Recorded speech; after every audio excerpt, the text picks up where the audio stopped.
The 10,085th meeting of the Security Council is called to an order.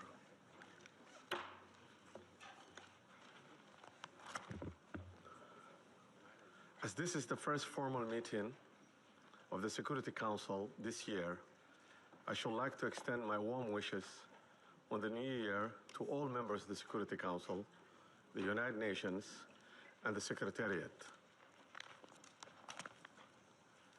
In presiding over this first formal meeting of the Council in 2026, I'm happy to welcome the new members, Bahrain, Colombia, Democratic Republic of Congo, Latvia, and Liberia. We look forward to their participation in the work of the Council. Their experience and wisdom will be invaluable assistance in the discharge of the Council's responsibility. I shall also take this opportunity to express the Council's gratitude to the outgoing members, namely Algeria, Guyana, Republic of Korea, Sierra Leone, and Slovenia, for their important contributions to the work of the Council during their terms. I shall also like to take this opportunity to pay tribute on behalf of the Council to His Excellency, Mr. Samuel Zobogar, a permanent representative of Slovenia, for his service as the President of the Council for the month of December. I'm sure I speak for all members of the Council in expressing deep appreciation to Ambassador Zobogar and his team for this great diplomatic skill with which they conducted the Council's business last month. The provisional agenda of this meeting is the threat to international peace and security. The agenda is adopted. In accordance with Rule 37 of the Council's Provisional Rules of Procedure, I invite the representatives of Argentina, Brazil, Chile, Cuba, Eritrea, Islamic Republic of Iran, Mexico, Nicaragua, Paraguay, South Africa, Spain, Trinidad and Tobago, Uganda, and the Bolivarian Republic of Venezuela to participate in this meeting. It's so decided.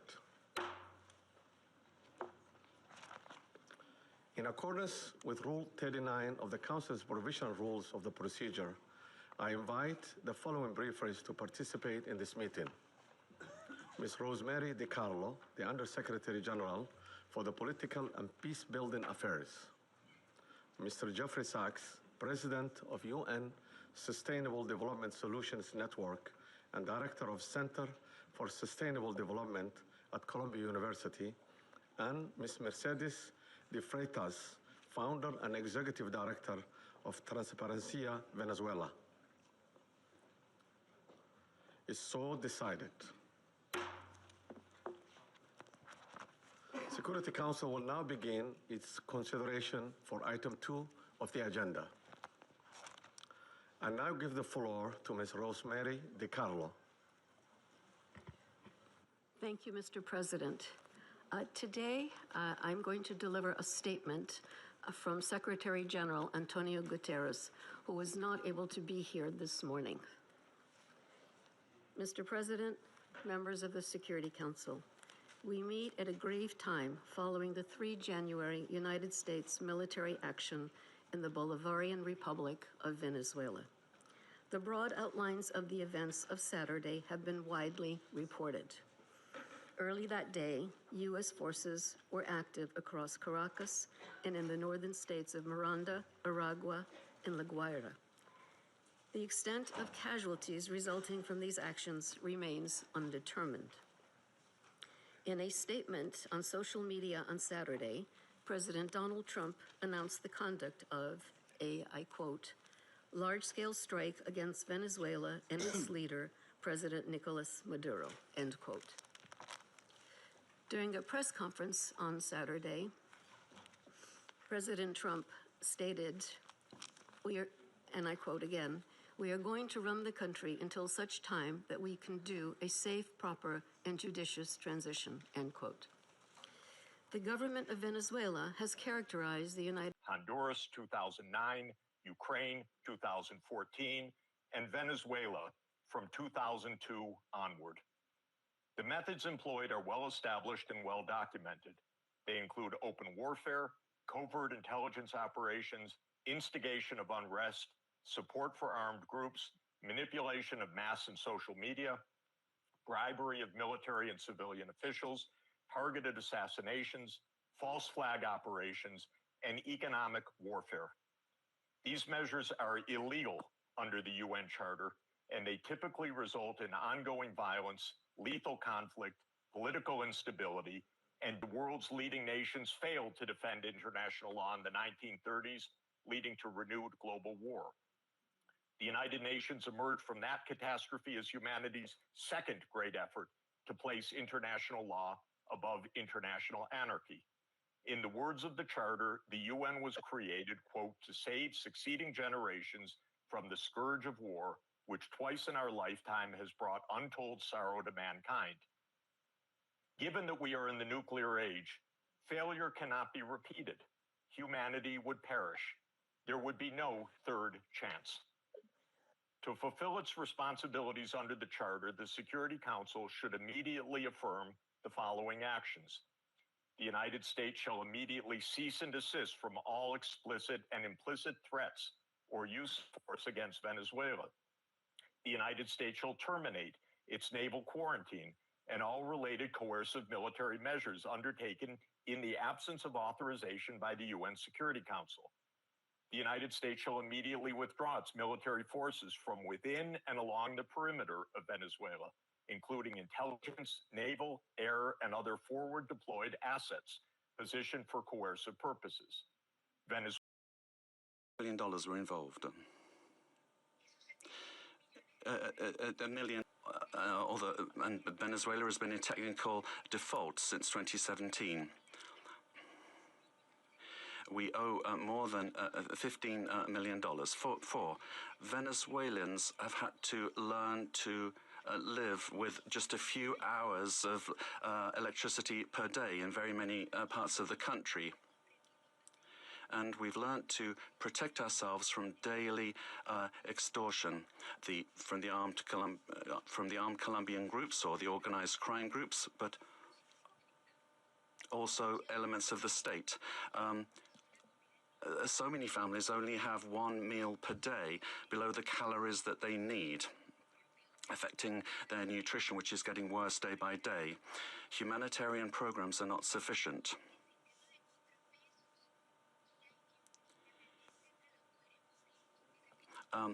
And then 5, there's no checks and balances between government departments.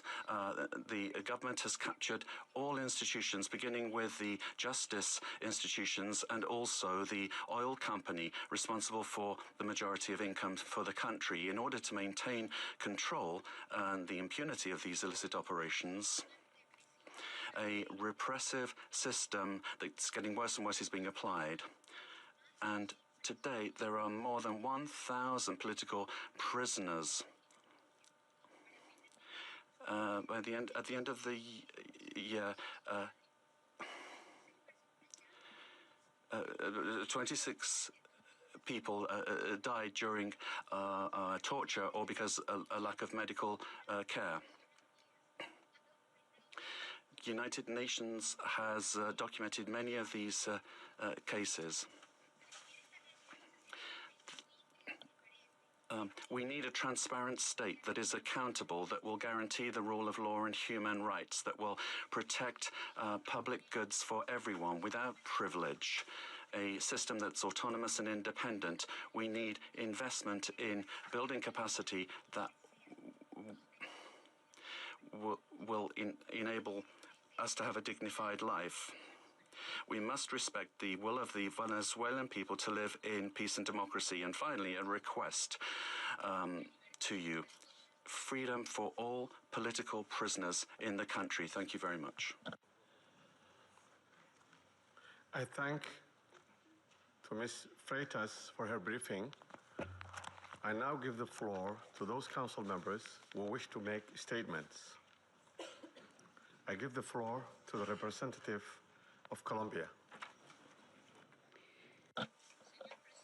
Mr. President, Colombia would like to thank Somalia in your quality as President of the Security Council for having quickly responded to our request to convene this emergency meeting, as well as thanking China and Russia for their support for holding of this meeting.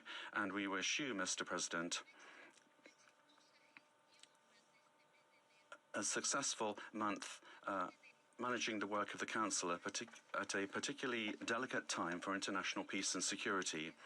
I'd also like to thank Undersecretary General for Political Affairs and Peace Building of the United Nations and the invited briefers. We thank them all for their briefings.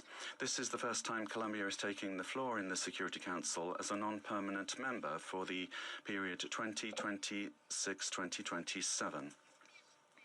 Colombia is taking on this responsibility with a deep sense and seriously violated the principles of sovereign equality, non-interference in internal affairs, peaceful settlement of international disputes, and the prohibition of the use of force in international relations.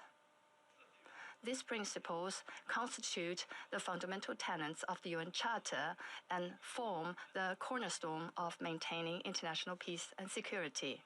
The U.S. has placed its own power above multilateralism and military action above diplomatic efforts, posing a grave threat to peace and security in Latin America and the Caribbean, and indeed internationally. China firmly opposes this, and the international community has also expressed widespread grave concern and strong condemnation. We urge the U.S. to heed the overwhelming voice of the international community, abide by international law and the purposes and principles of the UN Charter, cease infringing upon the sovereignty and security of other countries, stop toppling the government of Venezuela, and return to the path of political solutions through dialogue and negotiations. We call on the U.S. to ensure the personal safety of President Maduro and his wife and to release them. Underscores the importance of dialogue, the peaceful settlement of disputes, and respect for constitutional and institutional frameworks. Mr. President, the complex situation in Venezuela requires a comprehensive response that is both inclusive and nationally owned. We continue to hold that a sustainable and peaceful resolution can only be found through constructive dialogue among Venezuelans themselves, with genuine respect for the aspiration and rights of the Venezuelan people, and with the constructive support of the international community. The A3 expresses its solidarity with the people of Venezuela and reiterates the African Union's commitment to peace, stability, and mutual respect among nations and regions. It's important for all parties, both within Venezuela and in the broader international community, to exercise restraint and responsibility, upholding international law and avoiding any action that could escalate tension or threaten regional stability. The A3 stands ready to support all efforts within this council and in cooperation with regional partners to facilitate a peaceful, inclusive, and lasting resolution to the situation in Venezuela. I thank you. I thank the representative of Liberia for this statement and now give the floor to the representative of the United States. Mr. President, thank you for chairing. And I particularly want to thank you, Mr. Freitas, for your briefing. And I'll point out that Mr. Freitas is in exile, having fled the regime. Thank you for your courage, and thank you for shedding a light on the true atrocities of the illegitimate Maduro regime. This past weekend, colleagues, the United States successfully carried out a surgical law enforcement operation facilitated by the U.S. military against two indicted fugitives of American justice, narco-terrorist Nicolas Maduro and Celia Flores. Colleagues, Nicolas Maduro is responsible for attacks on the people of the United States, for destabilizing the Western Hemisphere, and illegitimately repressing the people of Venezuela. As Secretary Rubio has said, there is no war against Venezuela or its people. We are not occupying a country. This was a law enforcement operation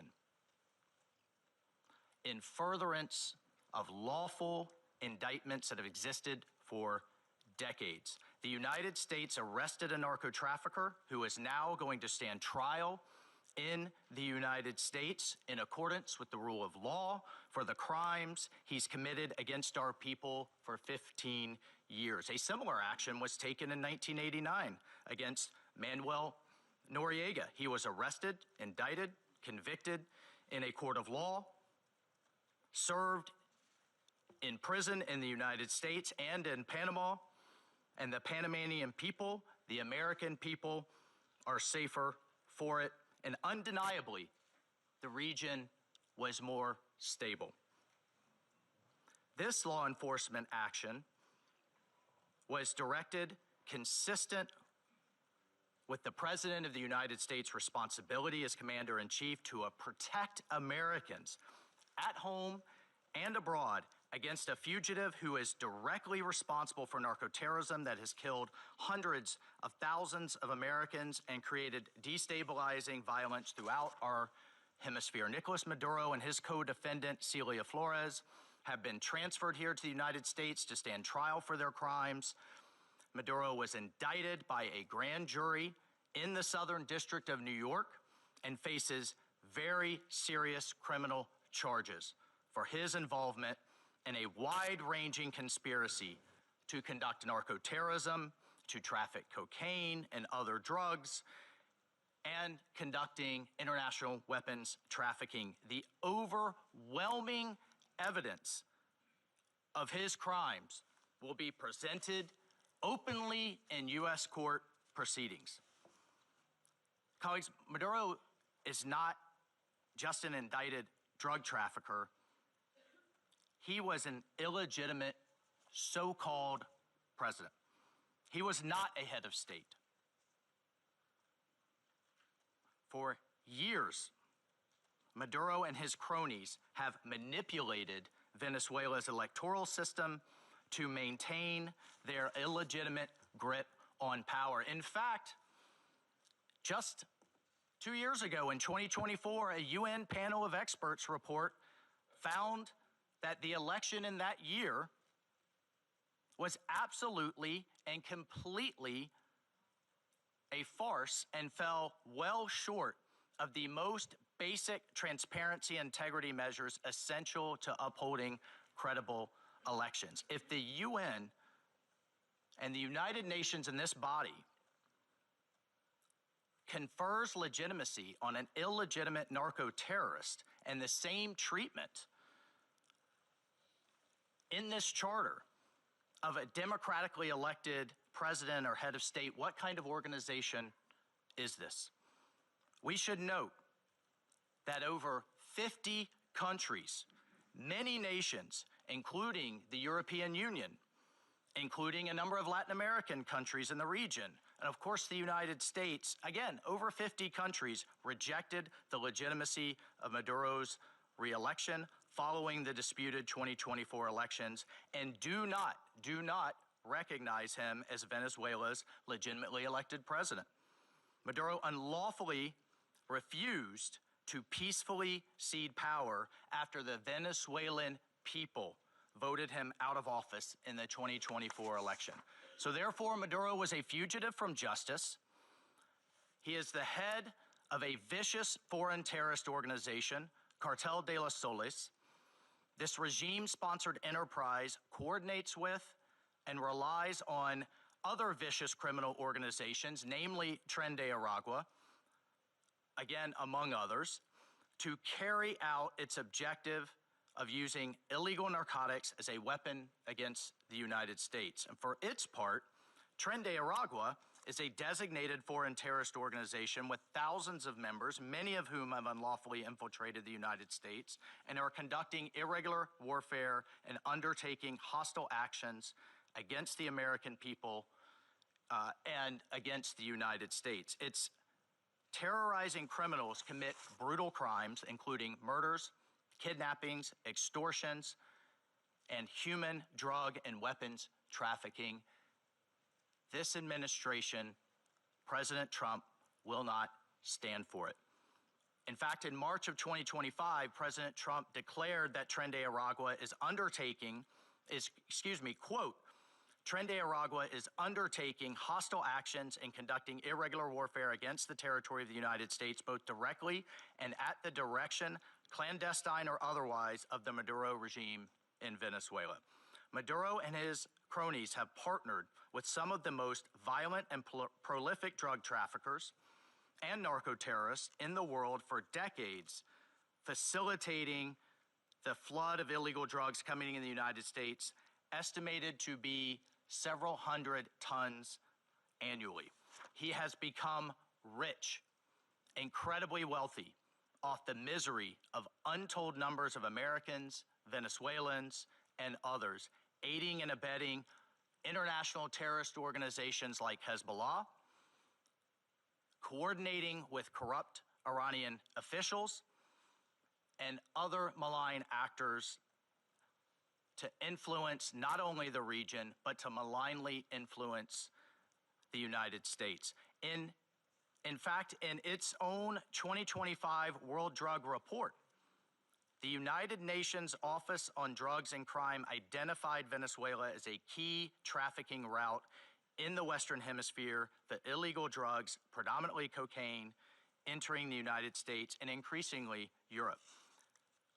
As Secretary Rubio stated just yesterday, this is the Western Hemisphere. This is where we live.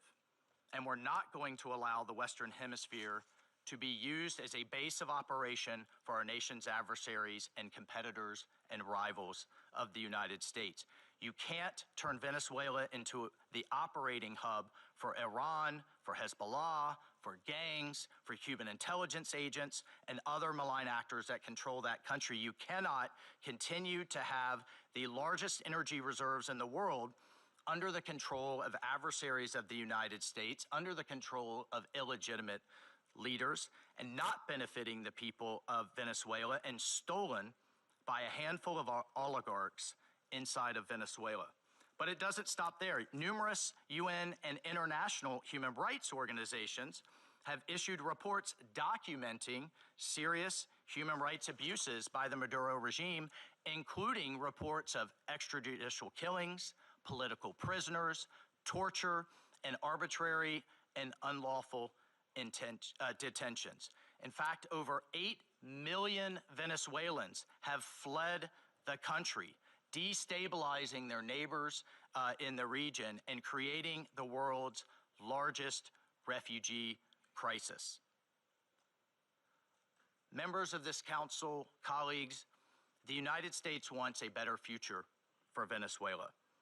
We believe a better future for the people of Venezuela and for the people of the region and the world is stabilizing the region and making the neighborhood that we live in a much better and safer place. And this is why millions of Venezuelans that have fled this brutal regime are celebrating and cheering around the world as this body pontificates, including those celebrating are including in my home state of Florida, where hundreds of thousands of Venezuelans have fled this regime's brutality.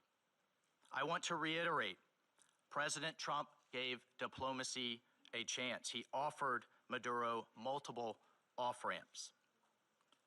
He tried to de-escalate.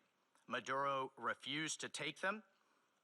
President Trump made it clear that the narco-terrorism must stop, and yet it continued. The United States will not waver in our actions to protect Americans from the scourge of narco-terrorism and seeks peace, liberty, and justice for the great people of Venezuela. I thank you, Mr. President. I thank the representative of the United States and now give the floor to the representative of Panama. Gracias, señor. Thank you, Mr. President. We'd like to extend a warm welcome to the representatives of Bahrain, Colombia, Liberia, Latvia, and the Democratic Republic of Congo, and who have joined the Security Council as elected members and who are joining us today in the chamber. And we congratulate Somalia on assuming the presidency of the Security Council this month. We'd like to thank Under Secretary General for Political Affairs, Rosemary DiCarlo, for her detailed report representing Secretary General Antonio Guterres. She's briefed us on the situation under discussion today. We're also very grateful for the very valuable presentations by Mr. Jeffrey Sachs and Ms. Mercedes de Freitas. In this context, the Republic of Panama would like to refer to the situation that has taken place in the territory of the Bolivarian Republic of Venezuela, which is of concern due to its possible impact on peace and regional stability. However, in the light of the unfortunate reality of the facts that we have seen, we now need to turn our attention constructively towards the future of Venezuela. However, it's important to point out that in terms of a constant principle of our foreign policy, Panama would like to reiterate our unfailing commitment to multilateralism, to the sovereignty of states, and to the unrestricted respect for international law, especially the principles enshrined in the United Nations Charter, including non-intervention, respect for territorial integrity, and the prohibition of the use of force. This is mentioned in Article 2 of the United Nations Charter.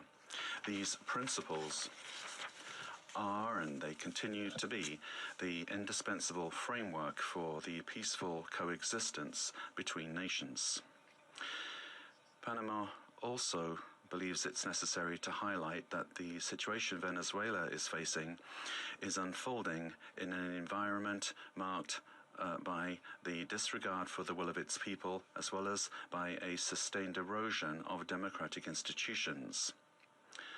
In this regard, Panama reiterates that it does not and will not recognize the authoritarian and illegitimate regime that has held Venezuelan men and women hostage, plunged them into one of the gravest political, social, humanitarian, and security crises in our region. Unfortunately, we have witnessed how the situation has gradually deteriorated under the regime, especially over the last year, with increased systemic erosion of democracy, the hollowing out of institutions, and the rise of authoritarian and repressive practices, which have contributed to an unfortunate outcome and therefore cannot be ignored by the international community. In particular, it is essential to call for the unconditional release of persons detained for political reasons. Many of them have been deprived of their liberty merely for raising their voices in a context in which dissent is not tolerated. From this moment on, we must demand that all political prisoners that the regime continues to hold hostage, Venezuelans and foreigners alike, be released without delay. Their physical well-being and safety must be guaranteed. Likewise, freedom of expression and the unequivocal respect for human rights must be immediately ensured. In this context, Panama underscores that its position does not stem solely from a principled democratic solidarity, but also from direct impact. A Panamanian citizen, Mr. Olmedo Núñez, remains arbitrarily detained in Venezuela without formal charges, without due process, without full access to a defense, and without effective consular guarantees.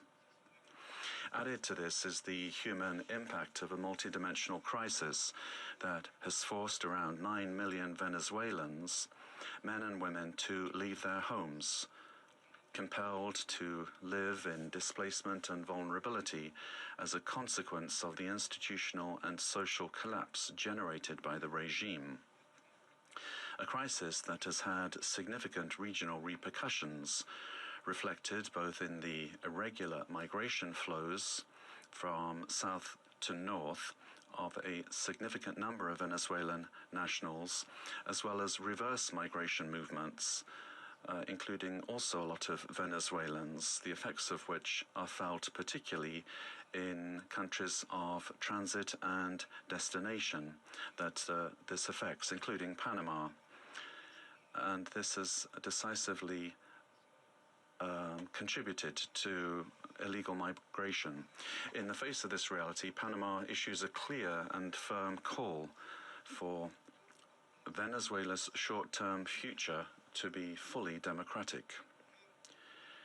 Power emanates from the people, and as stated by His Excellency, the President of the Republic of Panama, José Raúl Molino, the people, the true sovereign, have already spoken at the polls, granting an indisputable victory with 70% of the votes on July 28, 2024, to the opposition candidate, Mr. Edmundo González Urrutia, as well as to Maria Corina Machado, who was prevented by the regime from running despite having won the primary with 93% of the votes on October 22, 2023.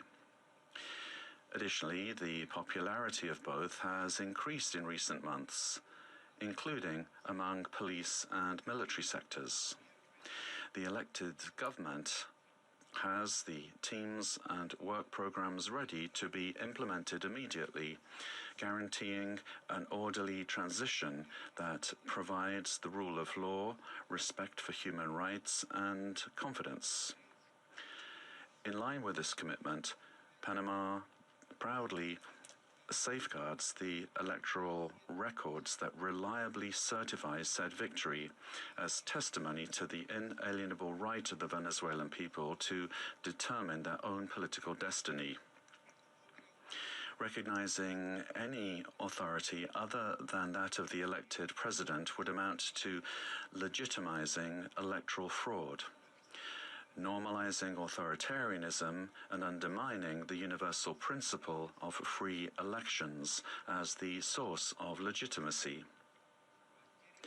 Likewise, any attempt to establish a permanent government headed by figures from the repressive apparatus, such as Delcy Rodriguez, would constitute continuity of the system and not a genuine transition.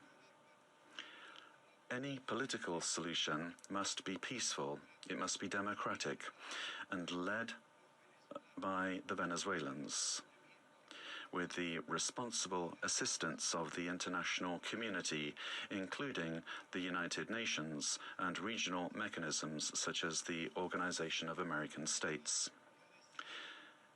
Panama does not wish and would like to avoid a scenario in which Venezuela's reality simply evolves into a change from one crisis to another, one crisis replacing another.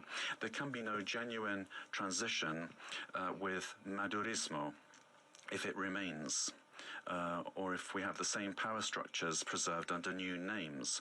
Any arrangement that keeps figures associated with the repressive apparatus at the center of governance would, in practice, constitute continuity of the system and not a real transition. Comparative experience shows that merely nominal transitions tend to prolong conflicts, intensify migratory flows, and perpetuate regional instability to the detriment of international peace and security.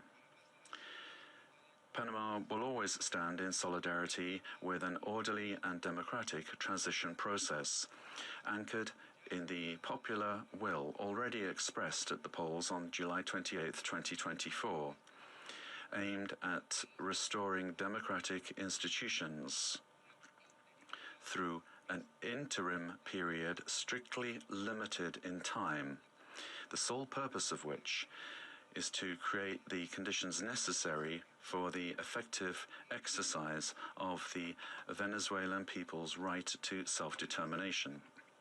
As a country that recovered its democracy and sovereignty, Panama can state clearly that there can be no peace without legitimacy, nor legitimacy without democracy, and that every democracy is ultimately based on respect for the popular will. Mr. President, Panama, due to our commitment to multilateralism and international law, in its capacity as member of the Security Council, will continue to contribute responsibly to collective efforts aimed at preserving peace, strengthening democracy, and supporting legitimate and sustainable solutions anchored in the sovereign will of peoples and respect for international law. Thank you very much. I thank the representative of Panama for the statement and now give the floor to the representative of Latvia. Thank you, Mr. President. At the outset, I would like to congratulate Somalia on assuming the presidency of the United Nations Security Council in January, and wish you all success. Latvia takes its seat on the Council with a profound sense of honor and responsibility for this role.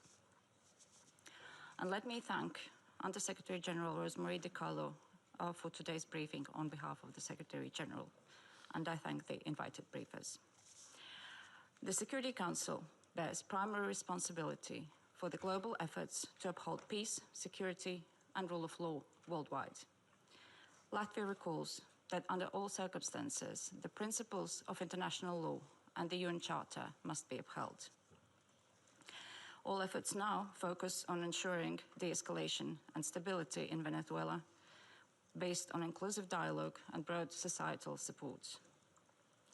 Latvia encourages all relevant actors to prioritize diplomatic efforts and work collectively towards a peaceful, democratic, and sustainable future for Venezuela. Latvia stands in solidarity with the people of Venezuela and their right to freedom and democracy. Rights that were not respected by the Maduro regime during 2024 presidential elections and before, and which remain unmet to this day. The regime of Nicolas Maduro was rooted in mass repression, corruption, organized crime, including drug trafficking, and posed a grave threat to security of the region and the world. It has repeatedly violated the UN Charter and undermined international law, including through open support for Russia's aggression against Ukraine. The Maduro regime does not represent the will of the Venezuelan people and has relied on widespread, systematic repressions of human rights across the country to maintain power. 8 million Venezuelans have been forced to flee the country since 2014. Latvia also remains committed to working jointly together with partners to counter global transnational organized crime networks, including in Latin America and Caribbean. Such criminal activities place the lives of countless people at grave risk, particularly women and children. Addressing these challenges requires sustained cooperation in full respect of international law. Latvia continues to closely monitor the situation in Venezuela and stands prepared to continue working with its partners to support a peaceful, democratic, and just transition that reflects the aspirations of the Venezuelan people. And I thank you. I thank the representative of Latvia for her statement and now give the floor to the representative of Denmark. Thank you, Mr. President. And let me also thank Under-Secretary General Di Carlo for her briefing on behalf of the Secretary General. We also listened carefully to the briefing by Ms. De Freitas and Mr. Sachs. Mr. President, Denmark joins the Secretary General in expressing deep concern over the evolving situation in Venezuela. Since this Council met to discuss the situation 2 weeks ago, we have seen a drastic escalation, culminating in a large-scale military operation on January 3rd. At our last meeting, Denmark urged all actors to strictly adhere to international law and to de-escalate tensions and exercise the necessary restraint.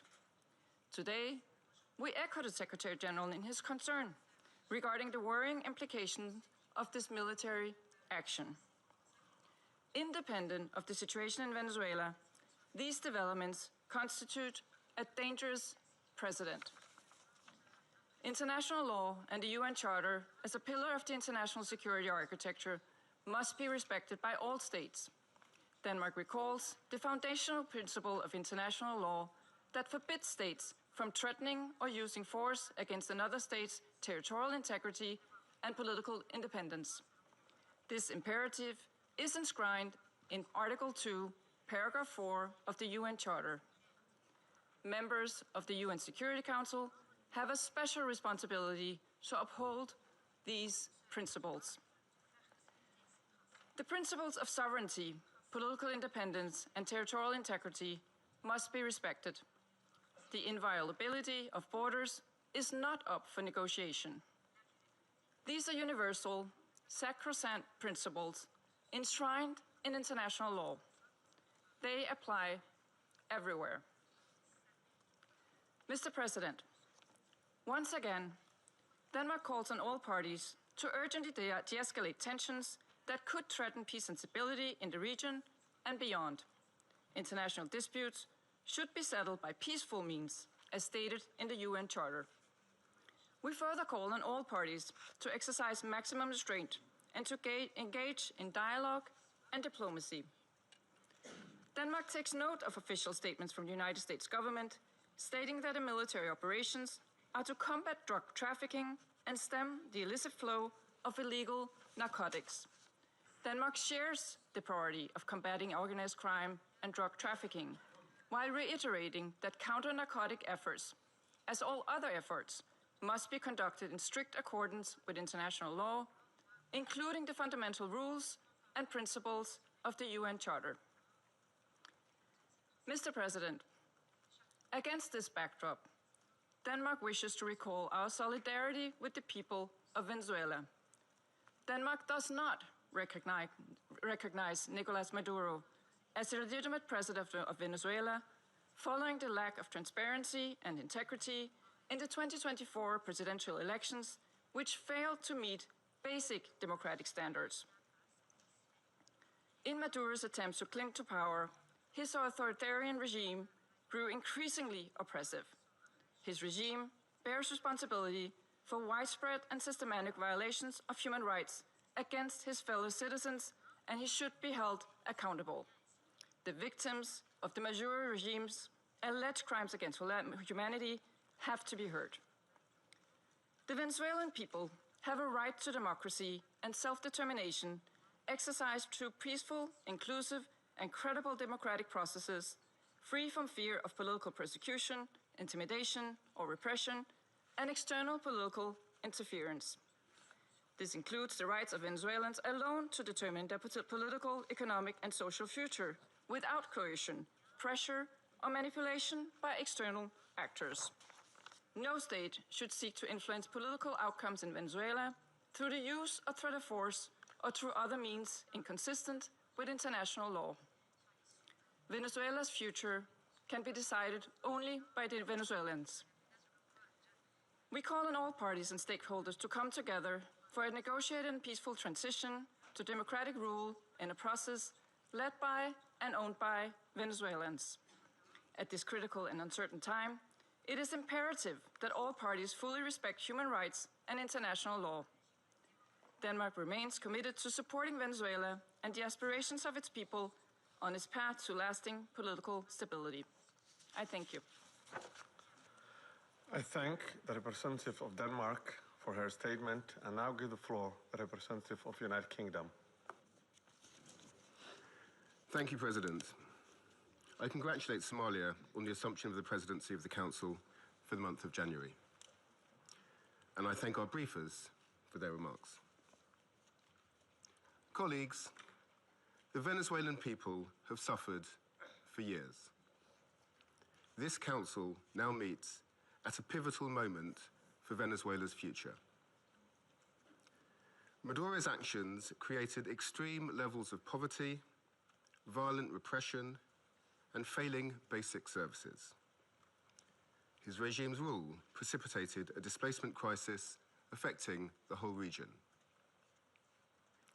The United Kingdom has long been clear that Maduro's claim to power was fraudulent. To date, Venezuela's National Electoral Council has failed to publish the full results of the July 2024 presidential elections, and independent domestic and international reports also observed significant irregularities and a lack of transparency. President, the United Kingdom wants to see a safe and peaceful transition to a legitimate government that reflects the will of the Venezuelan people. They deserve a government which reflects their vote at the ballot box and delivers a more stable, prosperous future for all Venezuelans. Finally, President, the United Kingdom reaffirms its commitment to international law and the principles enshrined in the Charter of the United Nations. These foundations are essential for maintaining global peace, security, and the rule of law. I thank you. I thank the representative of the United Kingdom for his statement and now give the floor to the representative of France. Merci, Monsieur le Président. Thank you, Mr. President. First and foremost, I wish to congratulate you upon your presidency of the Security Council during the month of January. I also wish to thank Madam Rosemary DiCarlo for having conveyed to us the information from the Secretary General of the United Nations on the recent developments which have taken place in Venezuela. Mr. President, France has continued to stand in solidarity with the Venezuelan people as they face the crisis that has been plaguing them for far too many years. Specifically, and in particular, since the summer of 2024, on the 20th of July, 2024, the Venezuelan people exercised their right to vote peacefully in order to shape the future of their country. Their right to choose their leaders, nonetheless, has been stripped away from the people by Nicolas Maduro. Must we recall the facts? The electoral process has been was marred by numerous irregularities, and the final counting of votes was marred by a flagrant lack of transparency. In light of the democratic aspirations of the Venezuelan people, Nicolas Maduro has systematically responded with the repression of dissident voices, of members of the opposition, and of civil society, as well as with numerous arbitrary detentions. France has always expressed itself with clarity about the fact that these practices are unacceptable and that respect for human rights must be upheld. Mr. President, the military operation which has led to the capture of Nicolas Maduro runs counter to the principle of peaceful dispute resolution and runs counter to the principle of non-use of force. The proliferation of violations of the Charter of the United Nations and of violations of international law by states vested with responsibility as permanent members of the Security Council chips away at the very foundation of the international order. Contravening the principles of the Charter, including the principle of respect for independence and the territorial integrity of states, undermines the foundation of the United Nations and weakens international peace and security. France remains faithful and committed to respect for the Charter of the United Nations and of the principle of peaceful dispute resolution. We have an obligation to uphold these principles at all times and in all places. Respect for these principles is indispensable.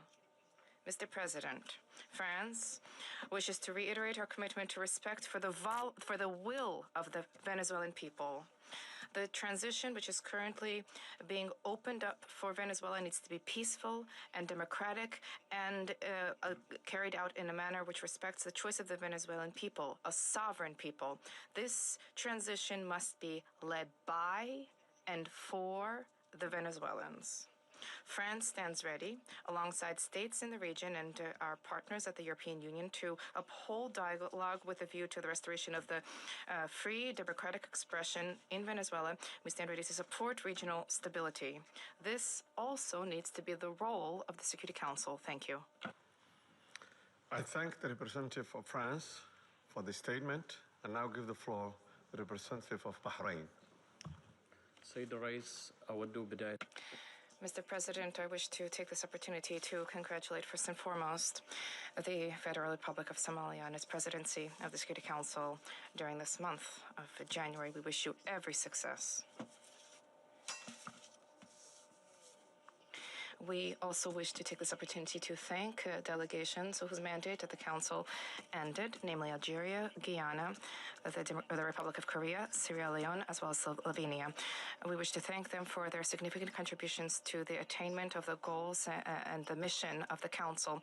I also wish to thank Madam Rosemary DiCarlo, Undersecretary General for Political and Peace-Building Affairs, for her valuable briefing related to the latest developments which have taken place in the Bolivarian Republic of Venezuela, and I wish to thank other briefers as well. We appreciate the reaffirmation by His Excellency the Secretary General of the United Nations, reaffirmation of the commitment to the fundamental principles of the Charter of the United Nations, a commitment to the peaceful diplomatic resolution of disputes. The Kingdom of Bahrain supports the call of the Secretary General for all stakeholders in Venezuela to engage in inclusive dialogue which guarantees respect for international law, and this in order to ease tensions, to preserve regional stability, and to avoid any potential adverse repercussions for security and stability in the region.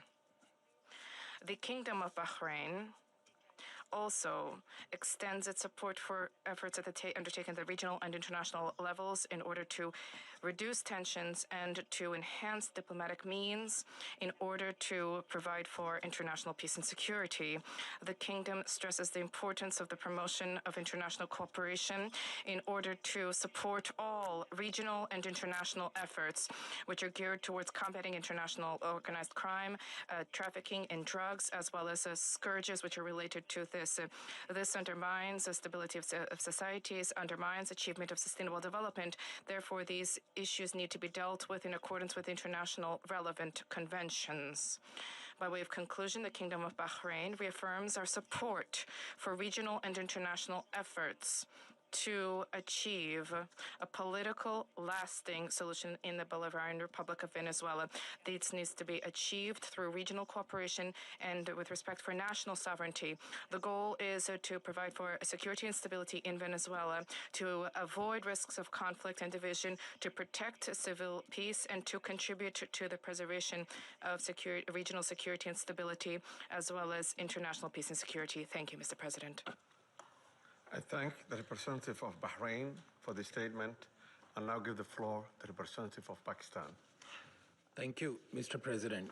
Allow me to begin by congratulating Somalia on its assumption of the presidency for this month and assuring you of my delegation's full support and cooperation. We welcome the new members joining the Council. I thank Undersecretary General Rosemary DiCarlo for reading out the remarks of the Secretary General and the valuable briefing. We also take note of the views shared by Mr. Jeffrey Sachs and Ms. Mercedes de Freitas. I welcome the participation of the permanent representative of Venezuela alongside the representatives of other countries from the region and beyond in the meeting. Mr. President, Pakistan views the recent developments in Venezuela with profound concern. In a world already beset by multiple crises, escalating tensions and instability in the Caribbean, do not augur well for regional and international peace and security. The UN Charter enjoins us to refrain from the threat or use of force against the territorial integrity or political independence of any state. The UN Charter also binds member states to sovereign equality, non-interference in the internal affairs of others, and settlement of international disputes by peaceful means. Unilateral military action contravenes these sacrosanct principles and the doctrine of sovereign immunity. Such actions set dangerous precedents that risk eroding the foundations of the global legal framework. They also fuel instability, which, as history has shown time and again, can lead to unpredictable and uncontrollable outcomes for years to come. Mr. President, at this critical juncture, the path forward must be one of dialogue and diplomacy. Durable solutions to political differences can only be found through peaceful means, with full respect for the will of the Venezuelan people, free from any external interference. We hope that Latin American and the Caribbean region, as a zone of peace, will remain free from conflict and confrontation and continue its march towards enhanced regional cooperation and improved prosperity for the people. We urge all parties to exercise maximum restraint, de-escalate tensions, pursue peaceful coexistence, refrain from any actions that could exacerbate the volatile situation, and engage in dialogue, including by utilizing the sincere offers of mediation. The good offices of the Secretary General also always remain available for that purpose. Lastly, Mr. President, I affirm Pakistan's commitment to contributing constructively to the discharge of the Security Council's primary responsibility for addressing the threat to international peace and security by diffusing tensions, promoting Pacific settlement, and upholding respect for international law and the UN Charter. Peace and stability of Venezuela and the welfare and prosperity of its people, with full ownership, must be the overriding objective of all efforts. I thank you.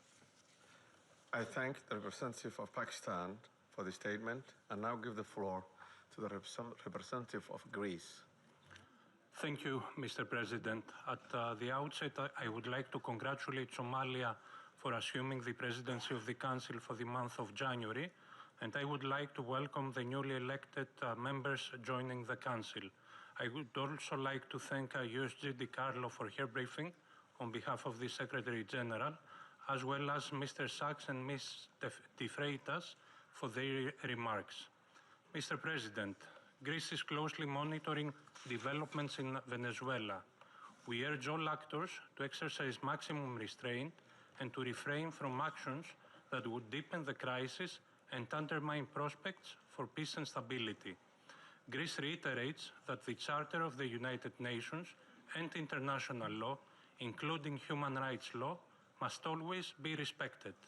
We also recall the obligation of all parties to protect civilians, especially in times of heightened tensions. Greece shares the priority of combating transnational organized crime and drug trafficking, which pose a significant security threat worldwide. We reiterate that these challenges should be addressed through sustained cooperation in full respect of international law. Mr. President, Greece firmly believes that dialogue and diplomacy are the only viable tools for a peaceful transition and a sustainable resolution of the crisis. We join the Secretary General in encouraging all actors in Venezuela to engage in inclusive and meaningful dialogue in full respect of human rights, democratic principles, and the rule of law. We have long been clear that Nicolas Maduro's and illegitimate president's claim to power lacks legitimacy. Greece has not recognized the results of the rigged elections of July 28, 2024, and has always supported initiatives aimed at achieving a democratic solution for Venezuela. We stand firmly with the people of Venezuela in their pursuit of a democratic future, and we express the hope that the recent events will lead to this effect. The voices of all Venezuelans need to be heard, and they deserve governance that reflects their will through peaceful and inclusive processes. In this spirit, we will continue to support efforts aimed at achieving a peaceful, negotiated transition that ensures the will of all Venezuelans is fully respected. Greece stands ready to support all regional and international efforts aimed at the peaceful resolution of the crisis in line with the Charter of the United Nations and international law. I thank you. I thank the representative of Greece for this statement and now give the floor to the representative of Bolivarian Republic of Venezuela. Muchas gracias. Thank you very much, Mr. President. Before coming to the substance of our statement today, I think we need to make an institutional clarification. We note with concern that an attempt is being made to present to the Security Council a supposed representative of civil society, a person whose public career trajectory bears the hallmarks of sustained funding from foreign governments and transnational corporations. This has been the case for years, as well as participation in processes of political destabilization and the promotion of institutional breakdown in her own country. The instrumental use of this person to legitimize narratives of confrontation, justify the use of force, or minimize violations of international law does not contribute in any way to the purposes of this Council or to the strengthening of multilateralism.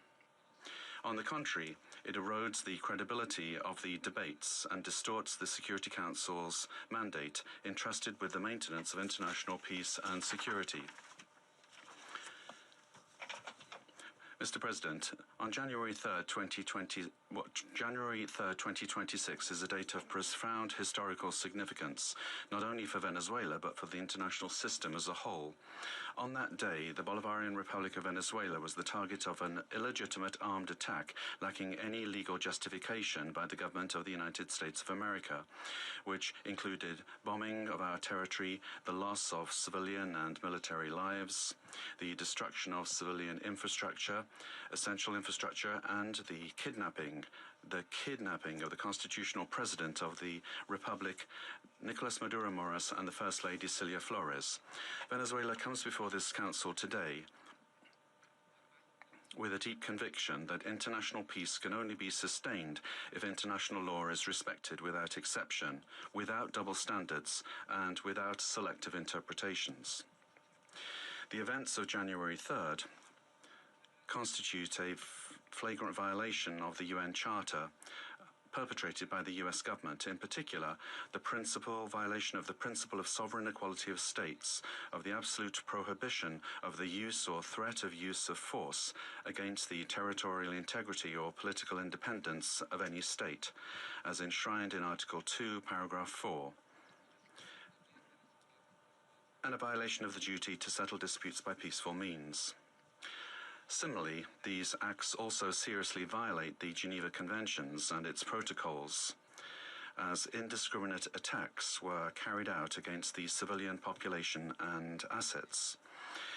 International human rights law has also been violated, particularly the right to life, personal integrity, and security. Of particular seriousness is the kidnapping of the President of the Republic by the government of the United States of America, which constitutes a direct violation of an essential norm of the international legal order, namely the personal immunity of heads of state in office. This immunity is not an individual privilege. It is an institutional guarantee that protects the sovereignty of states and the stability of the international system. Its disregard not only affects Venezuela, but also sets an extremely dangerous precedent for all states represented in this chamber, regardless of their size, power, or alliances. Mr. President, General Assembly Resolution 3314 clearly defines as an act of aggression the bombing of the territory of one state by the armed forces of another state, as well as the invasion or occupation, even without formal annexation. The events we are denouncing here unequivocally fit this definition. In 2004, the International Court of Justice affirmed that occupation exists when a state exercises effective control, even without formal annexation or the continuous presence of troops.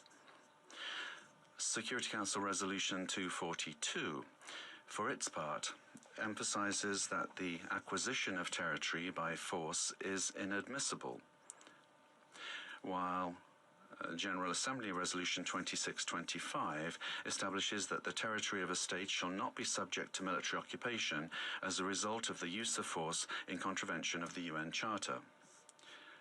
Allowing such acts to go without an effective answer would amount to normalizing the replacement of law by might, while eroding the very foundations of the collective security system. Today, it is not only Venezuela's sovereignty that is at stake, the credibility of international law, the authority of this organization, and the validity of the principle that no state can set itself up as a judge, party, and executor of the world order are also at stake.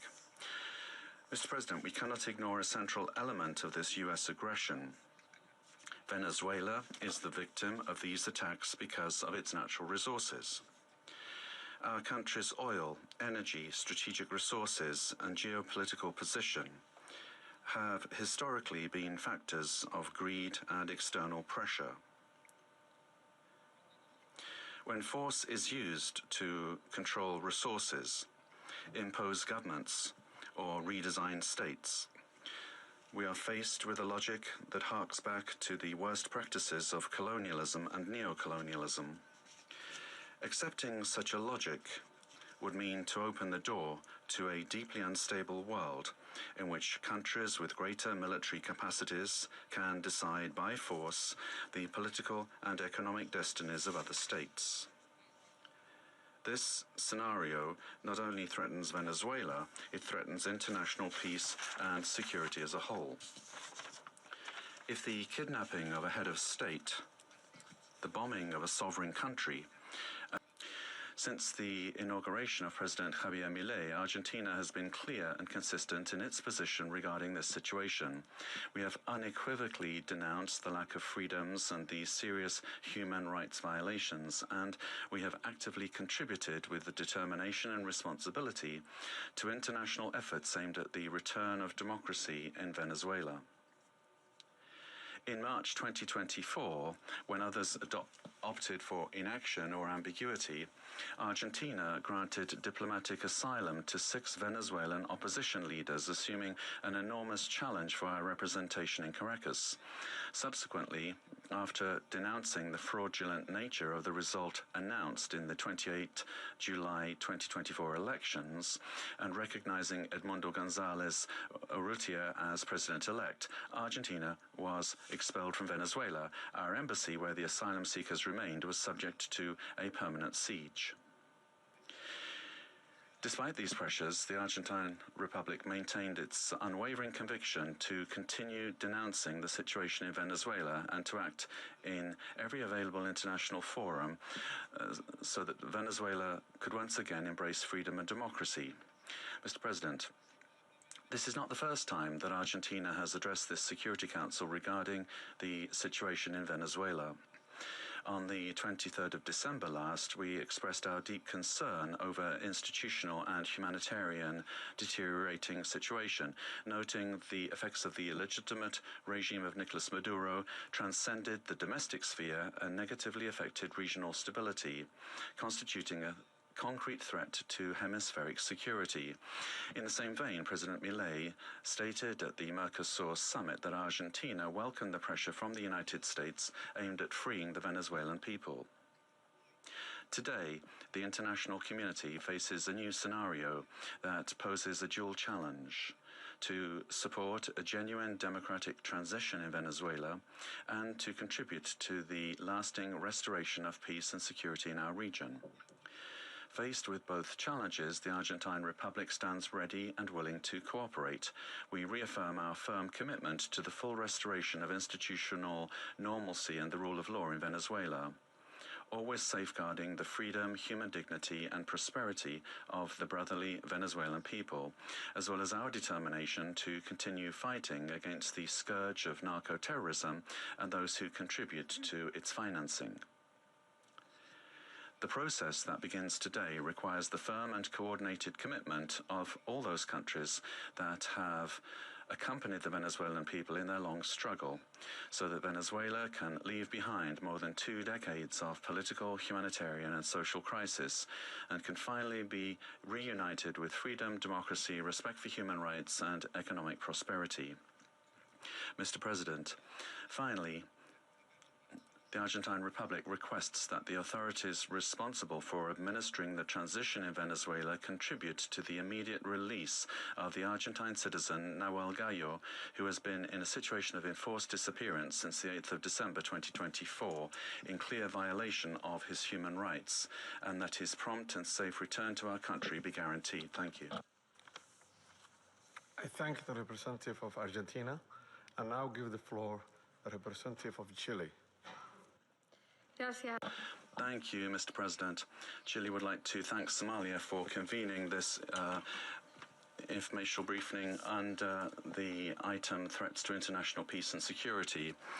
We'd also like to thank Madam Rosemary DiCarlo, USG for Political and Peacebuilding Affairs, as well as the briefings from Mr. Jeffrey Sachs and Ms. Mercedes de Freitas.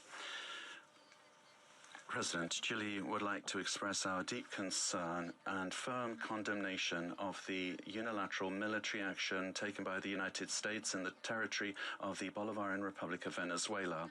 We also reiterate consistently our firm commitment to respect for international law, sovereignty and territorial integrity of states, and the peaceful settlement of disputes, the prohibition of the threat or the use of the threat of force, and full respect for human rights. These affirmations are accepted by the majority, and they must maintain their importance in order to preserve international peace and security.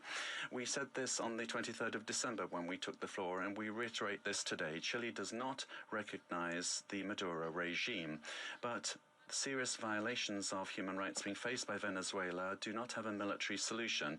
They can only be addressed through peaceful, gradual, and inclusive measures that will take into account the legitimate aspirations of the Venezuelan people. Respect for international law does not allow for exceptions, including when it comes to addressing the illegitimacy of a president. Problems must always be solved within the normative framework that we have provided for ourselves as nations. The future of Venezuela must include free elections, citizen participation, and international assistance, and not with actions that could create dangerous precedents or escalate tensions in the region with serious consequences for the population. Chile, as a witness of history and based on our own experience with the loss of democracy, where there was foreign interference that caused extreme damage and pain for the Chilean people, we were able to recover our democracy through a transitional process that was carried out with the assistance of the international community, the strength of organized citizens, and through our institutions.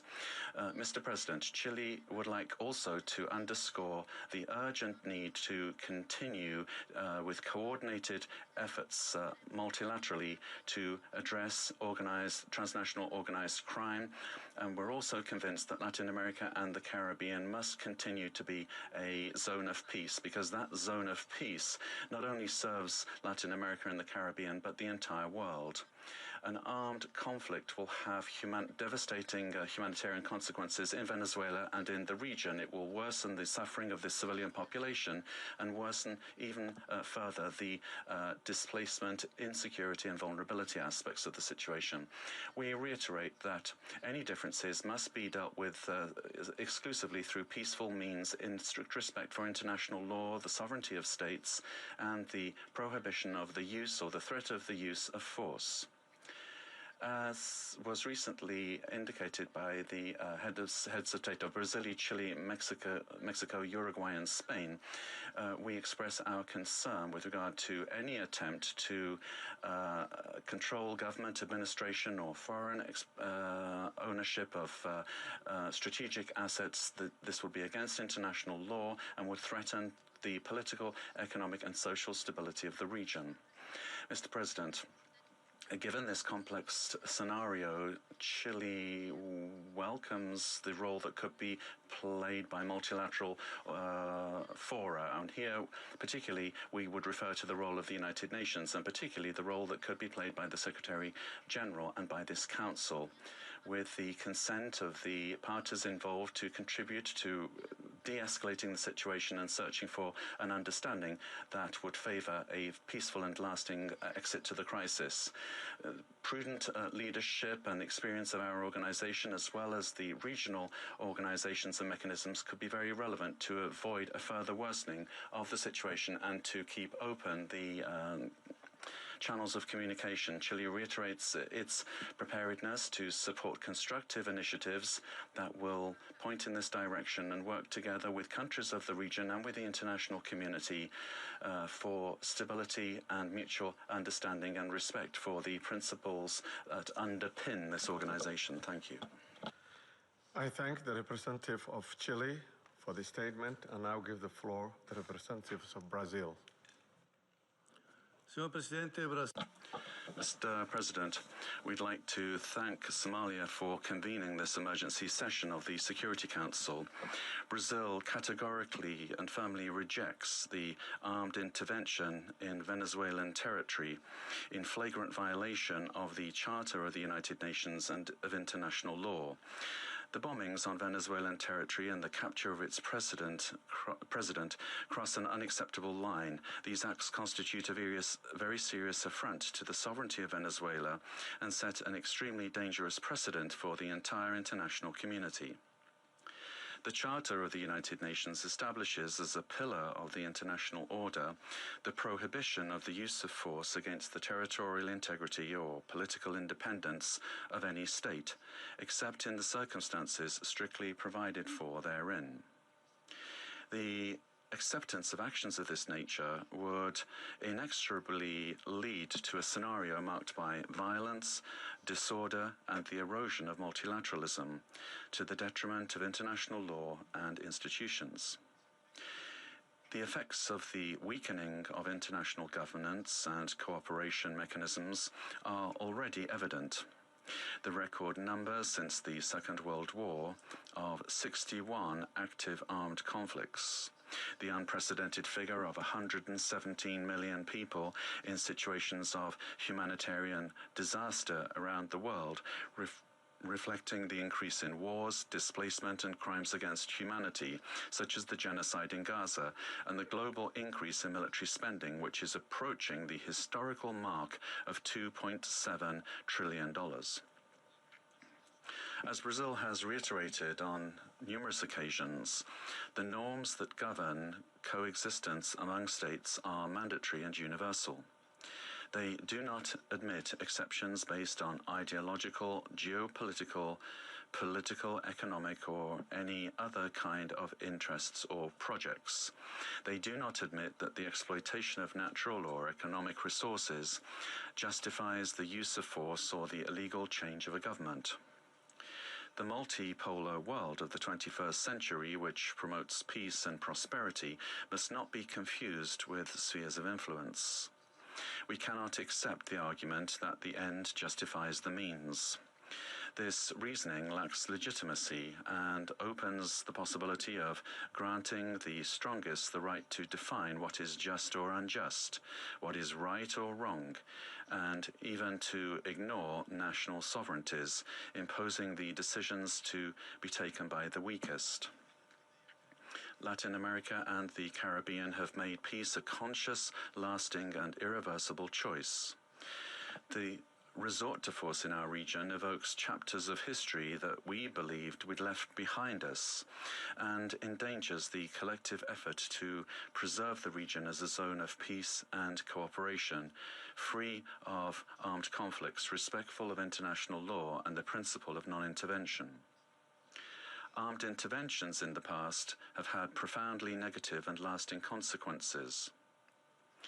Contrary to freedom and democracy, those interventions produced authoritarian regimes and serious violations of human rights, leaving as a lamentable result thousands of dead, political prisoners, tortured persons and disappeared persons whose families still today search for their loved ones as well as justice and reparation.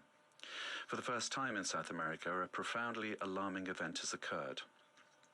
An external armed aggression with the deployment of troops and bombings in a neighboring country contiguous with Brazil, with which we share more than 2,000 kilometers of border.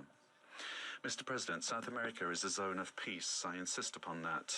We have upheld and will uphold with full determination peace and non-intervention in our region. Furthermore, Brazil does not believe that the solution to the situation in Venezuela lies in the creation of protectorates in the country, but rather in solutions that respect the self-determination of the Venezuelan people within the framework of its constitution. The events of January 3rd transcend the regional sphere. The attack on the sovereignty of any country, regardless of the direction of its government, affects the entire international community. This and other cases of armed intervention against the sovereignty of a country, its territorial integrity, or its institutions must be vehemently condemned. It is up to this Council to assume its responsibility and react with determination, clarity, and obedience to international law in order to prevent the law of force from prevailing over the force of law. Brazil trusts that the future of Venezuela will be built by the Venezuelan people through dialogue, without external interference, and within the framework of international law. Thank you. For Brazil, for the statement, and now give the floor to the representative of Mexico.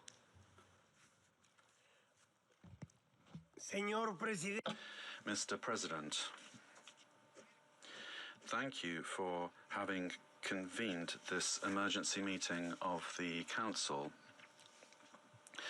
The government of Mexico has already made its position clear with regard to our condemnation of the military aggression of January 3rd against targets in the territory of Venezuela, in clear violation of Article 2 of the Charter of the United Nations. These actions must not be allowed, as they constitute a severe blow to the Charter and to multilateralism. Mexico would like to clarify the following points.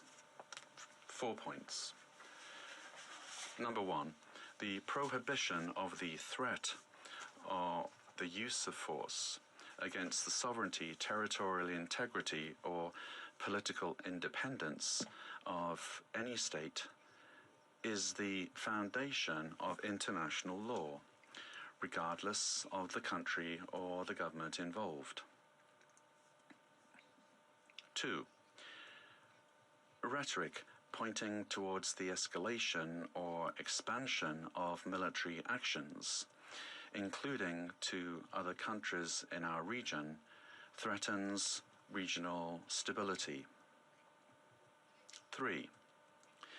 The Security Council has the responsibility and, above all, it has the obligation to act decisively and without double standards in the face of serious violations of the Charter, and to restore international peace and security in strict adherence to the provisions of Article 24 and observing Article 27.3. 4.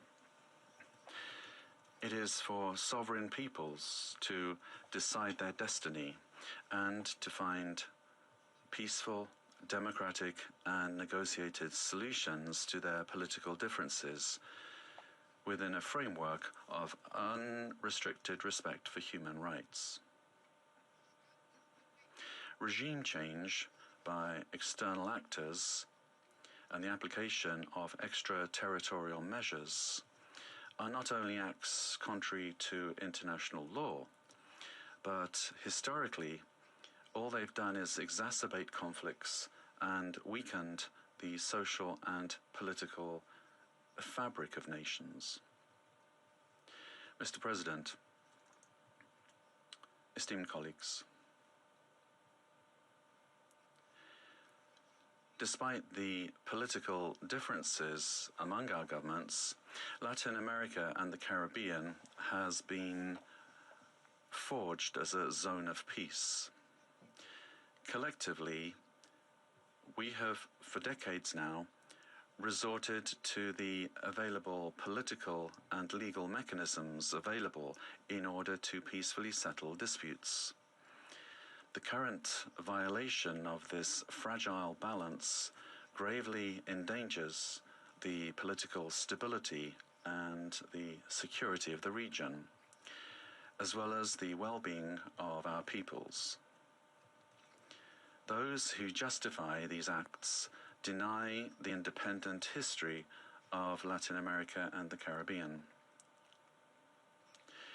Mexico, firm in its constitutional principles of foreign policy and its pacifist calling, emphatically reiterates that dialogue and negotiation are the only legitimate and effective ways to resolve existing differences.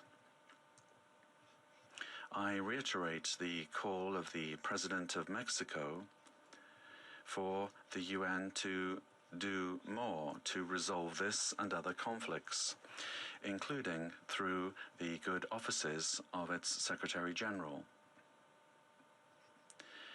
In view of the events of January 3rd, Mexico reaffirms its willingness to support any effort at facilitating dialogue, mediation, or providing assistance that promotes peace in the region. Finally, we cannot overlook the fact that this session of the Council has been held only now, when what we face is a serious situation that puts international peace and security at risk. Thank you. I thank the representative of Mexico for his statement and now give the floor to the representative of Paraguay. Gracias, señor presidente. Thank you, Mr. President. The delegation of Paraguay would like to thank the Presidency and the members of the Council for the opportunity to take the floor at this very important session. Paraguay has already pointed out the situation with regard to Venezuela under President Maduro and the Cartel de los Soles and the criminal organization that was formally declared as such by our national authorities, and his continued presence was a threat to the region.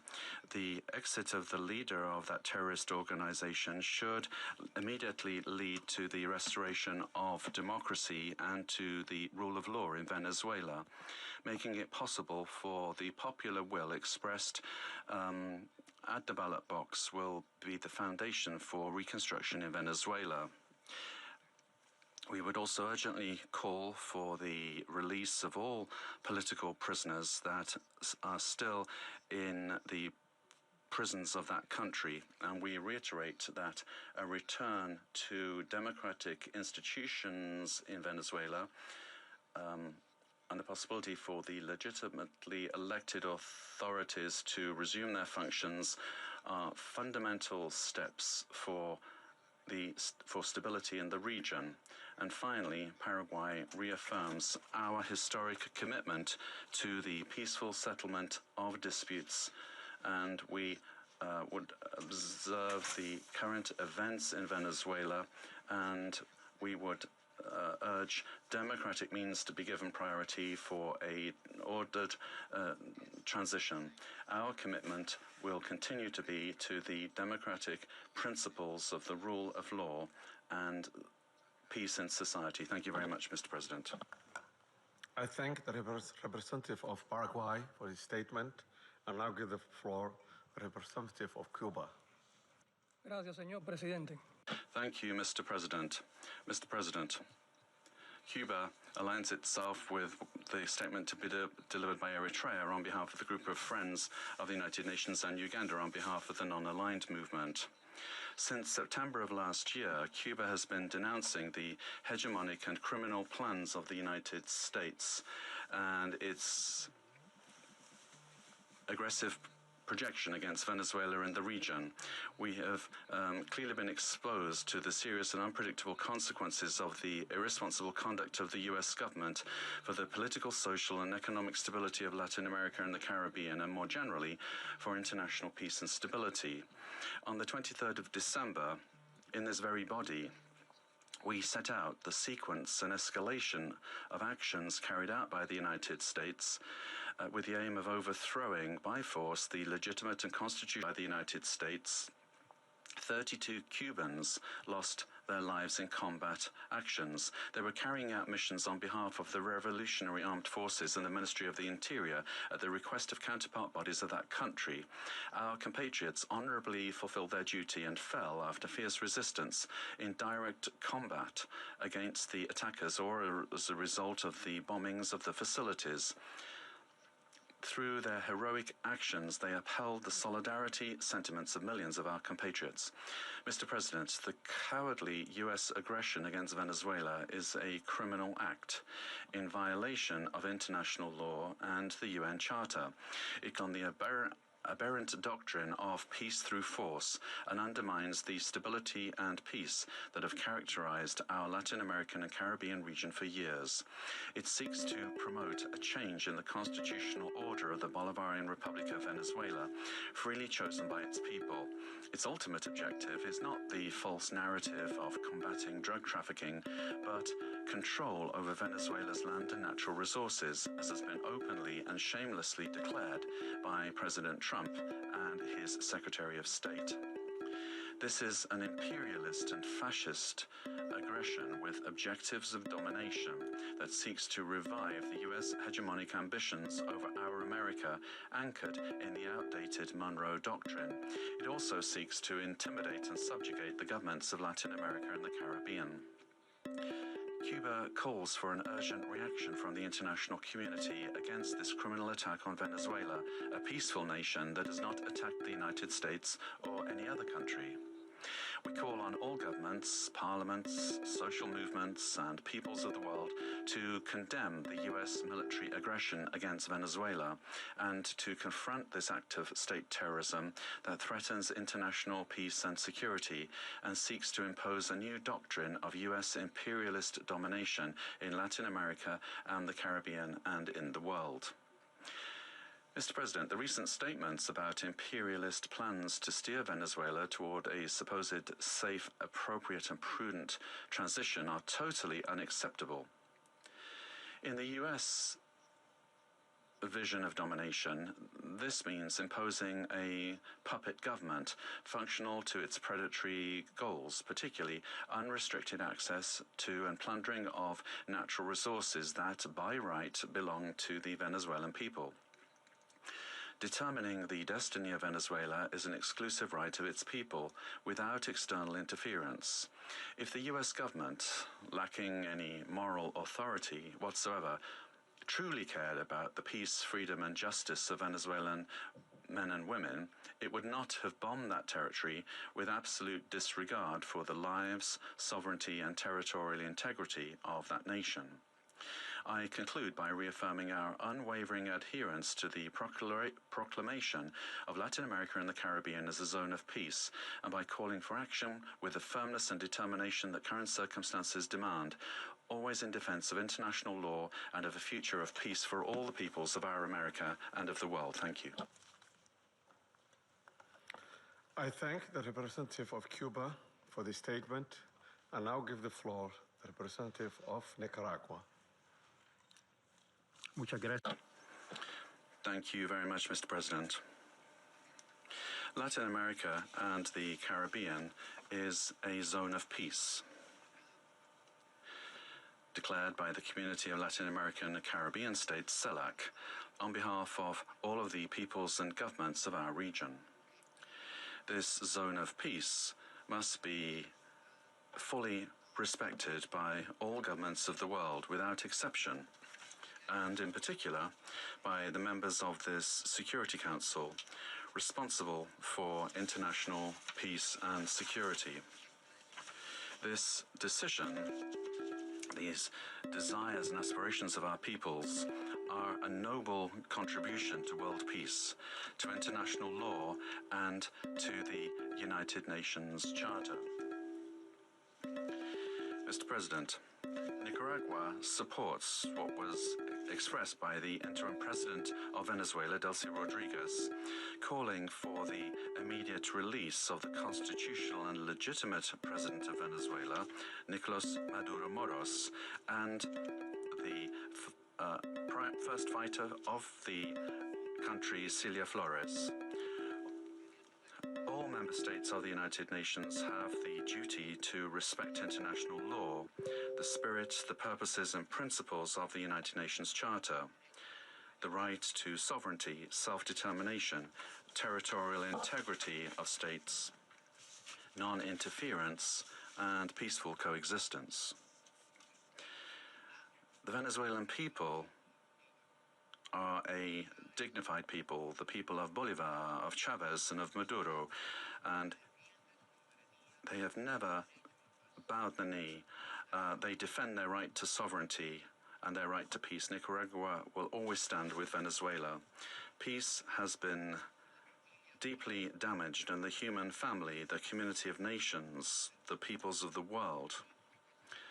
We urge all of you to respect the dignity of all peoples. Thank you. I thank the representative of Nicaragua for the statement and now give the floor to the representative of Trinidad and Tobago. Thank you, Mr. President. The delegation of Trinidad and Tobago thanks the Security Council for convening this urgent meeting following the recent developments in the Bolivarian Republic of Venezuela. My delegation addresses this council today as a Caribbean nation, a neighbor of Venezuela, and a long-standing advocate for peaceful coexistence and the rule of law. The government of Trinidad and Tobago has taken note of the military operations undertaken by the United States in Venezuela. We remain committed to cooperative efforts led by the United States to disrupt and dismantle networks that enable transnational crime across the Americas, whose activities have had debilitating effects on the security and stability of the region. Trinidad and Tobago remains steadfast in its support of the United States of America's initiatives that strengthen regional security, reinforce the rule of law, and safeguard the well-being of our societies, the Americas. The government of Trinidad and Tobago, while valuing its long-standing and robust partnership with the United States, remains equally committed to maintaining a constructive and respectful relationship with the Bolivarian Republic of Venezuela, and continues to uphold peaceful relations with the people of Venezuela. The delegation of Trinidad and Tobago wishes to underscore its long-standing relationship with both the United States and Venezuela, and stands ready to work collaboratively with all partners who share the aspiration of a safer, more prosperous and stable hemisphere. Mr. President, I thank you. I thank the representative of Trinidad and Tobago and now give the floor to the representative of Spain. Mr. President, at the outset, allow me to congratulate you on assuming the monthly presidency of the United Nations Security Council and wish you every success in the discharge of your duties. I thank you for convening this important meeting, and I also extend my thanks to the Undersecretary General and Head of Political and Peacebuilding Affairs of the United Nations, Madam Rosemary DiCarlo. Thank her for the information provided today. Spain would like to express our profound concern about what's happened in Venezuela. And as the Secretary General of the United Nations has noted, it constitutes a very worrying precedent with implications for the region and for the world. Respect for the principles of the Charter of the United Nations, particularly the sovereignty and territorial integrity of states and the prohibition of the use or the threat of use of force, is indispensable to ensure international coexistence. Spain defends the validity of an international order. The League of Nations, the UN was created to prevent countries from resorting to conflict, to settle disputes and prohibit the use of force unless it is done in a legally prescribed manner. In doing so, the UN has played a pivotal role in ensuring peaceful existence amongst nations, including in ending the colonial subjugation by powerful countries over others, underpinned by respect for the equal rights of nations, large and small, and respect for the principle of equal rights and self-determination of peoples. Joining the organization and committing to its principles afforded protection to many of us, with the supposed assurance that no longer would one nation be seen as inferior to another. Unfortunately, when countries ignore the Charter and act contrary to its central premise, it undermines the credibility of the entire system, in which we all undertake our international relations. The stability of the international system depends not only on the respect, but on the consistent application of these established legal norms. We all benefit from a rules-based international order based on international law. When we break those norms, we invite anarchy and an environment where might makes right, ignoring the complexity of interrelations and interdependence in our modern world. Mr. President, the unilateral military strikes carried out by the United States of America against Venezuela and the abduction of President Nicolas Maduro and his spouse from Venezuelan territory for transfer to the United States wantonly violates the sovereignty and territorial integrity and independence of Venezuela. These actions are also in stark contrast to our established legal norms, reinforcing the belief that might is right and undermining diplomacy. History has repeatedly demonstrated that military invasions against sovereign states yield only instability and deepen crises. Unlawful unilateral force of this nature undermines the stability of the international order and the principle of equality among nations. Such use of force also undermines the institutional infrastructure established to regulate relations among nations.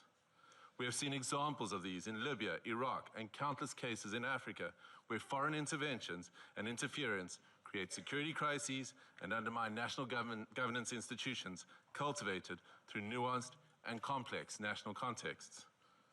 South Africa stresses that allegations of internal governance challenges, human rights concerns, or acts of criminality by a head of state cannot justify a breach of the Charter's prohibition on the use of force, particularly Article 2.4 of the Charter. The peaceful resolution of disputes and internal matters must proceed in accordance with international law and through multilateral mechanisms. Additionally, under international law, a state has exclusive jurisdiction over persons and conduct within its own territory. Any enforcement of domestic law, including arrest by one state within the territory of another state without the state's consent, is an unlawful violation of sovereignty. There are recourse mechanisms at the disposal of states to implement international law. This includes taking action by bringing a case before the International Court of Justice or seeking action from the Security Council. We note the statement issued by a group of concerned countries, mainly those in the Latin American region, most affected by the developments in Venezuela, which reiterates that the situation in Venezuela must be resolved exclusively through peaceful means, through dialogue, negotiation, and respect for the will of the Venezuelan people in all its expressions, without external interference and in accordance with international law. Mr. President, each one of our countries, including our peoples, that are members of this organization and that are bound to its charters have the right to determine our own democratic and political path. This inherent charter-given right to self-determination cannot and should not be abrogated. If we do not stand up for the sovereign rights of any nations or states when they are undermined and wantonly violated, then which one of us are safe or are guaranteed protection by the principles of the Charter and international law? Failure to act decisively against such violations is a tantamount to inviting anarchy and normalizing the use of force and military might as the main form of discourse in international politics. This would be a regression into a world preceding the United Nations, a world that gave us two brutal world wars, and an international system prone to severe structural instability and lawlessness.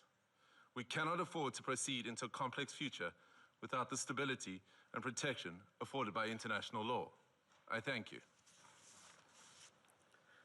I thank the representative of South Africa for his statement, and I now give the floor to the representative of Eritrea. Thank you, Mr. President. Allow me at the onset to congratulate Your Excellency and the government of the Federal Republic of Somalia on assuming the presidency of the Security Council for the month of January. We also extend our congratulations to Bahrain, Colombia, the Democratic Republic of Congo, Liberia, and Latvia on their election to the Security Council. As this is the first Security Council meeting of the year, allow me to pay tribute to the outgoing members, Algeria, Guyana, the Republic of Korea, Sierra Leone, and Slovenia, for their dedicated service and diligent work throughout the tenure of the Council. I read this statement on behalf of the Group of Friends in Defense of the United Nations Charter. The Group of Friends in Defense of the Charter of the United Nations condemns the most unequivocal and categoric manner the act of aggression perpetrated on 3rd January 2026 against the Bolivarian Republic of Venezuela by special forces of the United States of America, which included armed attacks against civilian and military objects in the capital city of Caracas, as well as in various other cities of the Venezuelan territory, and the illegal abduction of the President and First Lady of the Bolivarian Republic of Venezuela, His Excellency Mr. Nicolas Maduro Moros, and Her Excellency Mrs. Celia Flores de Maduro. The member states of the Group of Friends in Defense of the Charter of the United Nations expressed their serious concern at the impact of these series of armed attacks, particularly on civilians and their human rights to life, which have included military assaults with U.S. Special Forces, while emphasizing that such acts constitute a clear breach of international law and of each and every principle governing international relations, including those foreseen in the Charter of the United Nations. The Group of Friends of the Charter of the United Nations reiterates its firm support to the constitutional government of the Bolivarian Republic of Venezuela under the leadership of President Nicolas Maduro Moros, and emphasize the importance of ensuring strict respect for the inviolability of the immunities accorded to heads of states and government under international law, while renewing its unwavering solidarity with the Venezuelan people in their ongoing struggle for defending their homeland, including through the actions it may take within the framework of international law to exercise its inalienable right to self-defense. The member states of the Group of Friends in Defense of the Charter of the United Nations demand for the immediate cessation of all hostilities against the Bolivarian Republic of Venezuela, for the full respect for the sovereignty, territorial integrity, political independence, and inalienable right to self-determination of the Bolivarian Republic of Venezuela, for the immediate return of President Nicolas Maduro and First Lady Celia Flores de Maduro to the Venezuelan national territory, and for those responsible for these acts of aggression to be held accountable. The Group of Friends of the Charter of the United Nations firmly reject the remarks delivered by the President of the United States of America during the afternoon of 3rd January 2026, in which he not only threatened with additional airstrikes against the Venezuelan territory, but also claimed to resolve to occupy and govern the Bolivarian Republic of Venezuela, and to exploit the natural resources and administer the wealth of that sisterly nation in what can only be described as the confession of a clear plan of annexation that foresees, among others, the complete obliteration of the inalienable rights of the Venezuelan people, as well as the fundamental rights of the Venezuelan state as a whole. The member states of the Group of Friends of the Defense of the Charter of the United Nations call on all relevant international bodies, including the Security Council and the General Assembly of the United Nations, to swiftly mobilize in order to uphold the purposes and principles enshrined in the Charter of the United Nations and to urgently take appropriate measures to avoid further escalation of the situation on the ground, particularly additional acts of aggression against the sovereignty and territorial integrity of the Bolivarian Republic of Venezuela, and preserve both regional and international peace and security. I thank you. I thank the representative of Eritrea for her statement, and I now give the floor to the representative of Islamic Republic of Iran. Thank you. In the name of God, the compassionate and merciful, thank you, Mr. President, for convening this emergency and important meeting.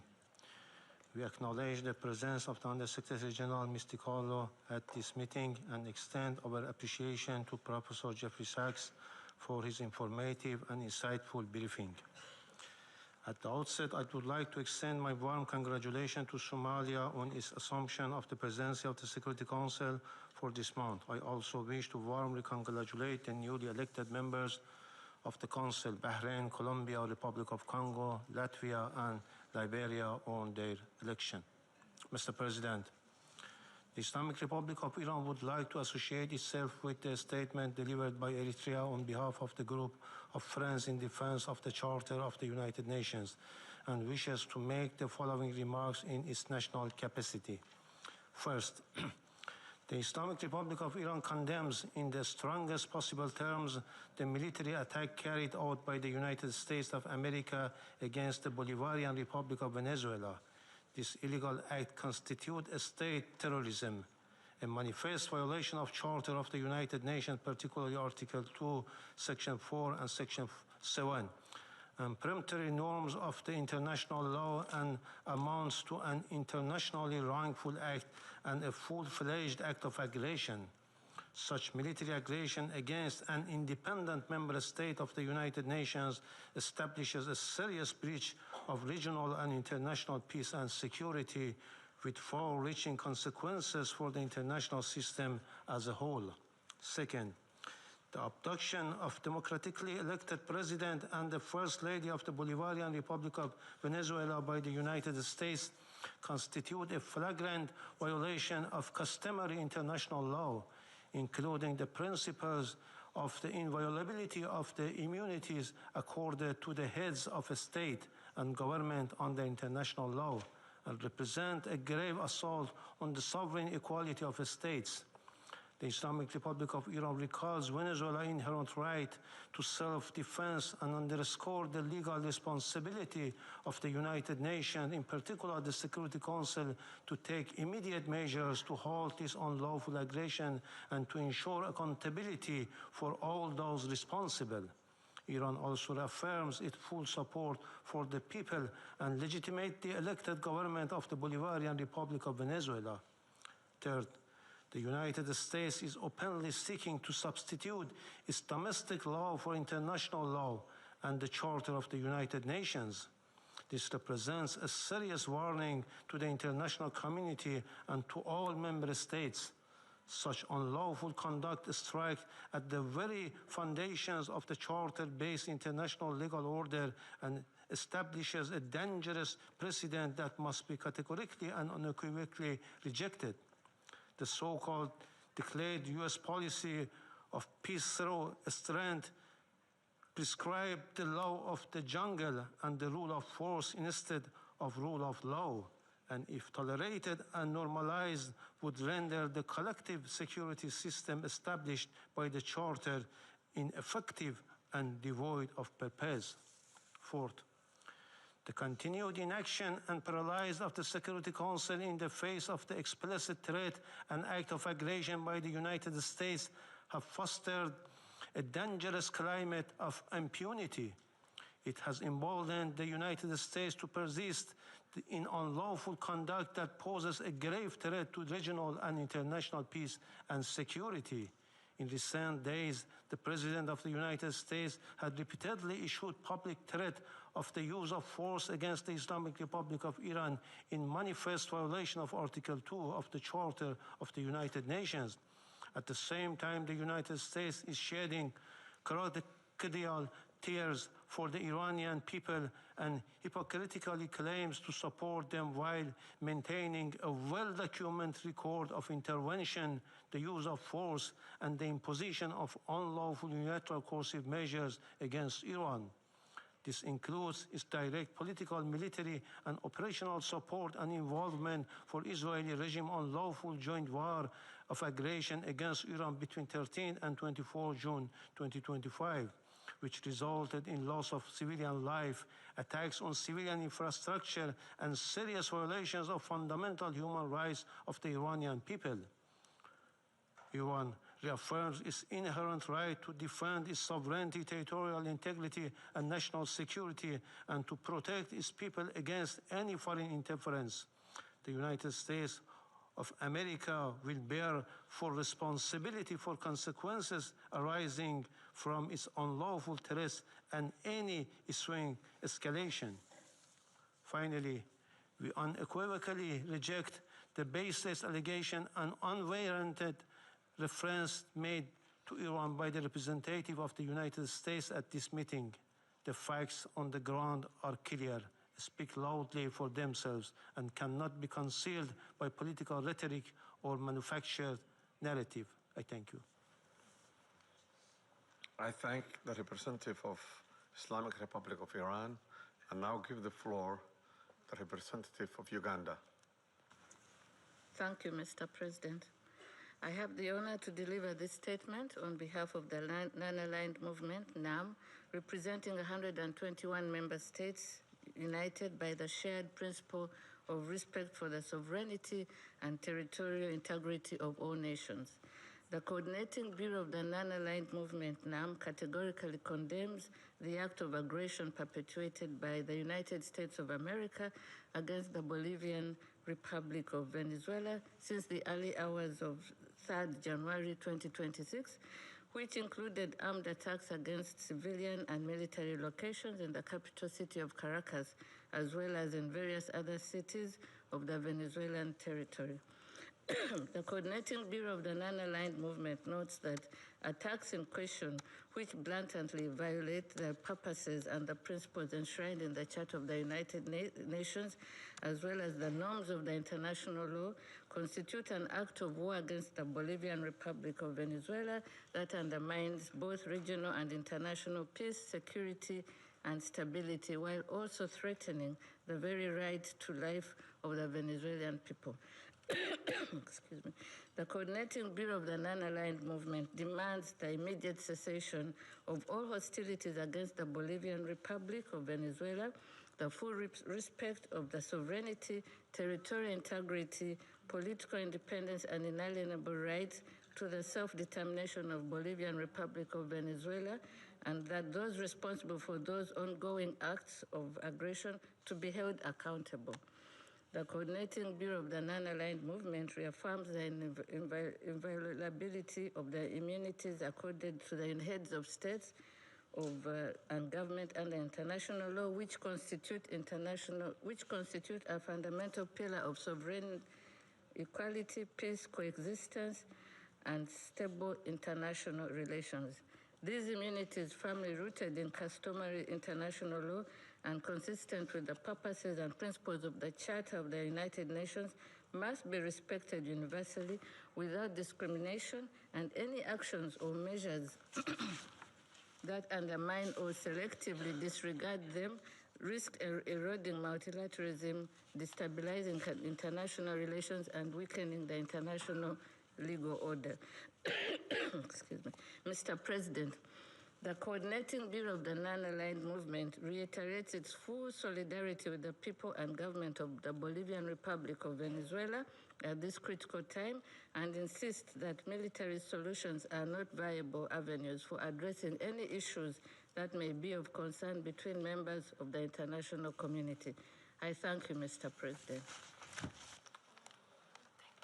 I thank the representative of Uganda for the statement.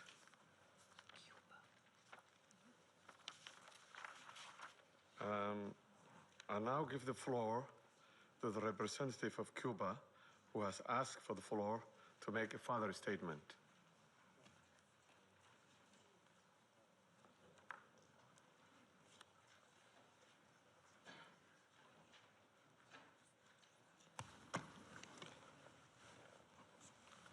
Gracias, señor presidente. Thank you, Mr. President. Mr. President, my delegation feels it must take the floor again to respond to the unfounded accusations formulated by the United States against Cuba.